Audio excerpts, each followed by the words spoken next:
उज्ज्वला महादेव थिटे. मी मोहोळमधील अनगर नगर पंचायत निवडणूक लागलेली आहे. मी तिथे इलेक्शनचा फॉर्म भरणार आहे. त्यासाठी आमचे माजी आमदार राजनजी पाटील, विक्रांत पाटील, अजिंक्य राणा पाटील हे गेली 8 दिवस झाले मी तिथे यायचंय म्हणून. तर सगळीकडे त्यांनी ट्रॅप लावलेला आणि निवडणुकीचा अधिकार माझ्यापासून हिसकावून घ्यायला लागलाय. आज मायबाप माझ्या मोहोळच्या जनतेला, सोलापूरच्या जनतेला आणि महाराष्ट्रातील जनतेला मला सांगायचंय, लोकशाही पद्धतीने मी निवडणूक लढवू शकत नाही का? आज न्यायमूर्ती असलेले सरन्यायाधीश भूषण गवई साहेब, देवेंद्र उपाध्याय साहेब, आज शरद पवार चंद्रजी साहेब, सगळ्यांनी तुम्ही बघा की महिलेला अधिकार कसा हिसकावून घेतला जात आहे. तुमची बिनविरोध होऊ द्यायची नाही त्यांना वाटायला लागले. मला अधिकार आहे का नाही ती जनता ठरवेल ना, बिनविरोध करायचं का नाही. अर्ज सुद्धा भरू देण्यात.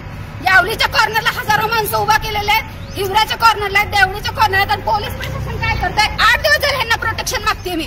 गृहमंत्री साहेब, इतकी घाण आणि कीड तुम्ही तुमच्या पक्षामध्ये घेतलेली एका महिलेला अधिकार दिले.